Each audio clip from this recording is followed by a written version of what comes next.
most of last week, there's been a few storms over in that direction. Watching everyone's videos that went up there last week really kind of demonstrated how much snow it got. The ambient air throughout the day has been around 50 degrees Fahrenheit. And so I don't expect there to be much snow left. Maybe there's some ice. We'll find out.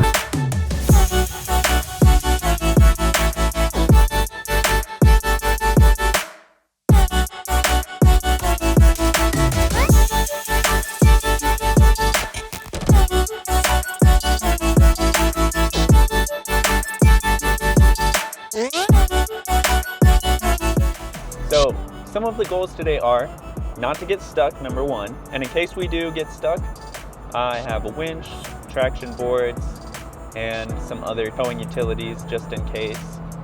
I am by myself, so having the help of another vehicle might or might not be possible depending on if there's other people there.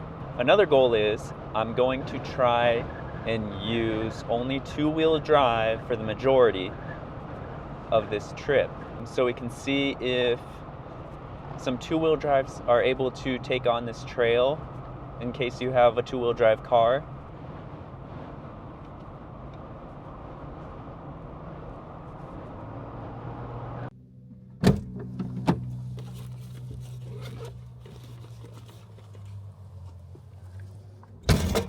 So first thing I'm going to do since we're here is air down, and the reason for that is so we're going to be driving on some uneven, not really maintained dirt road. So that way when I air down, it'll be a lot smoother. We'll have the partially deflated tires to be able to absorb most of the shock instead of just the suspension.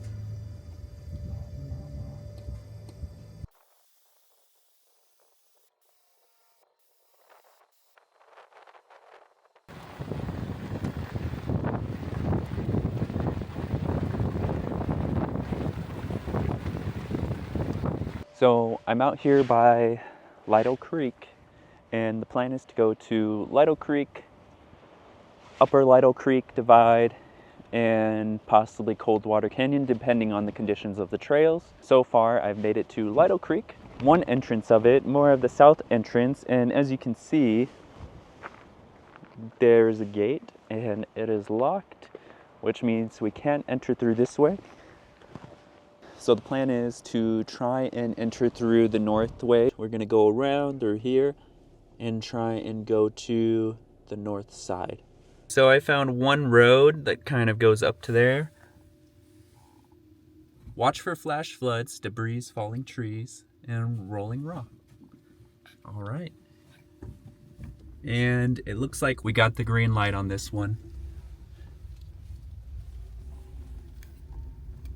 Let's go. Okay, so this road on the way over there has a lot of rocks and is very uneven. Overall though, it's not too bad. Difficulty, easy. This can definitely be done in a two-wheel drive. We got an FJ cruiser over here. Probably exploring a little hike area near here. Hikes do sound nice. It's really cold. There's some snow up in the mountains too. Very small amount. But we're going to be going a little bit higher, so we might encounter some more snow. Let's see.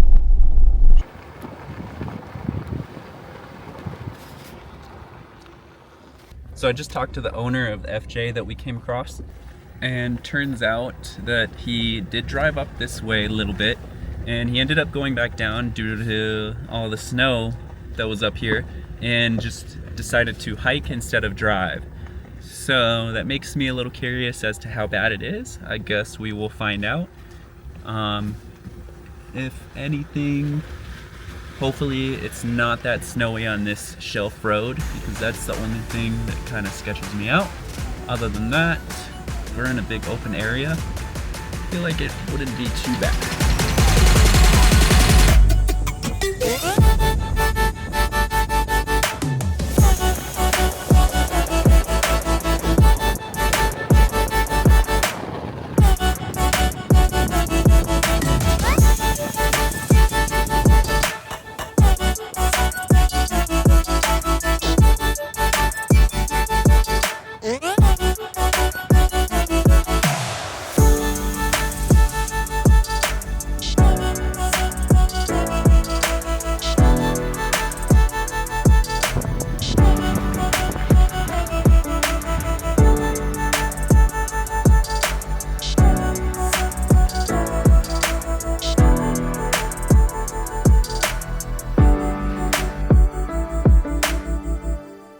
So I finally made it here to Lytle Creek. I mentioned earlier that one of the goals was to do this only in two-wheel drive, though I did encounter some snow along the way up here, and I feel like there might be a little bit more snow and some shelf roads. So I'm gonna be doing this in four-wheel drive, possibly with rear lockers on, depending how the conditions get. So I have front and rear lockers on here, a winch, some traction boards, and sway bar disconnected. So hopefully I won't need to use any of my recovery equipment. If I do, I have it there with me. Yeah, let's see how this goes. In the distance, there's some sounds. It sounds like, I don't know how to describe it, like a shed kind of being hit, some thin metal. And what I think that is the sounds of mini avalanches maybe. It's very interesting, but as you can see, all the mountains here are pretty covered in snow. Right now, I'm just giving Teddy some food and water. He went out over here for a little bit and we ran around. I think now is a good time to put the drone up and see what it looks like around.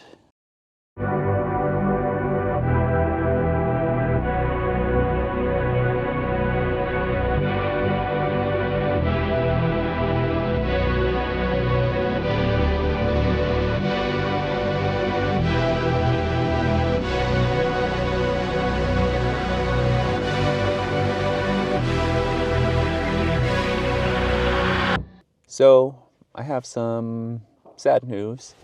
I accidentally crashed the drone. This is my first time crashing it. Luckily I have some spare propellers, but they are at home. So lesson to be learned, bring some spare propellers. In the meantime, I hope you enjoy some in-car and outside car footage of me showing the trail.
We came to the end of the tire tracks that I was following, and I don't know why that may be.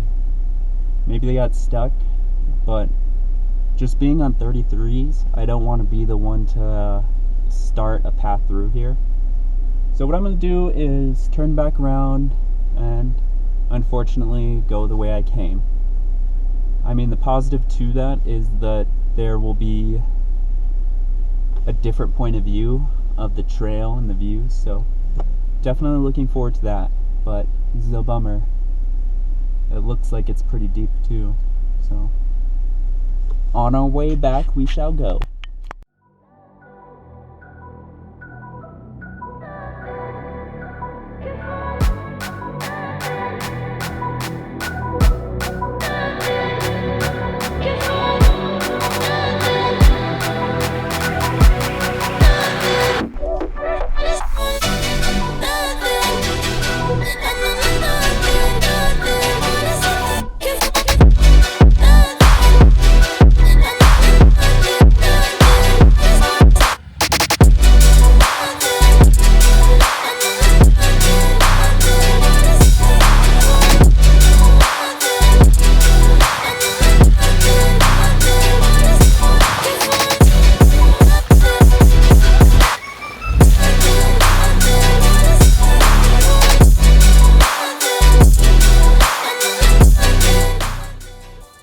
So, as I start to leave here, there are a few key things that I would like to go over.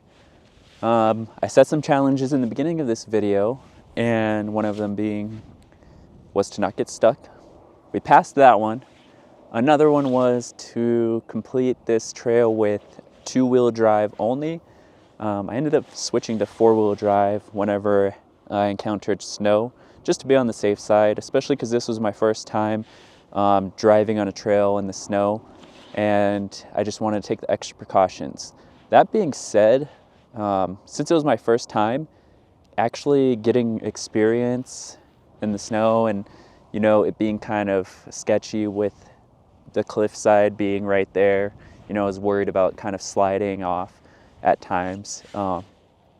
Coming back down, there really wasn't that much worry.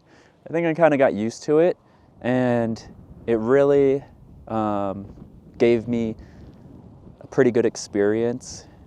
That way I got comfortable driving in the snow. I got comfortable like kind of predicting where there might be some ice or slippery areas. Definitely where it was the most fluffy, that's where it was kind of the most slidey. In the packed areas where people already drove through, there were tire marks. Those areas were pretty much like good amount of grip there. Another thing is that this was my second time trying to make an adventure vlog, and I'm still learning a lot, taking a lot of notes. So I hope that it was somewhat interesting for you. I really look forward to making more and going out and driving, really just like going on these adventures, going on different trails, experiencing different terrain, and the views, of course, that's like number one for me. All of that is really what helps me thrive and gives me excitement.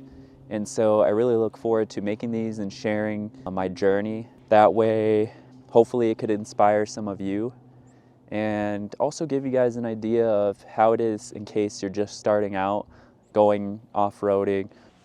Now, real quick, some of the things that I did learn while going through here is bring extra propellers for the drone. I learned that right away, probably one of the first things. Another thing is, you know, be prepared for anything.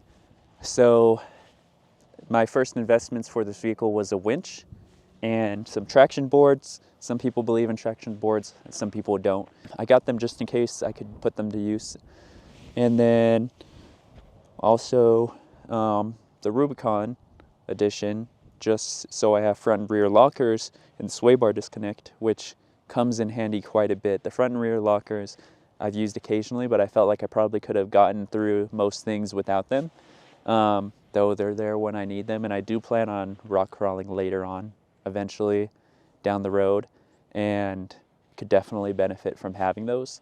And the tires, I feel like these tires are really good for what we are doing today. They're the BF Goodrich KO2s, all-terrain. And even though they're only 33s, I plan on kind of utilizing these as best as I can and making videos, going on trails with just these stock 33-inch wheels.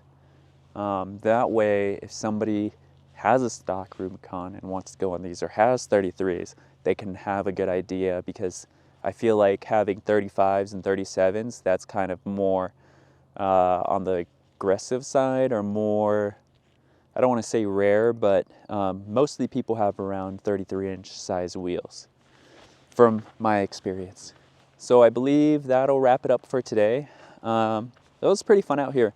I didn't make it to cold water, and we only did half of Lytle Creek, though it was a good experience, good learning experience. And my main goal, personal goal, I should say, was to make something entertaining for everyone to watch, also something informative. So I hope I was able to portray that or get that across. Thank you guys for watching, and I look forward to the next video.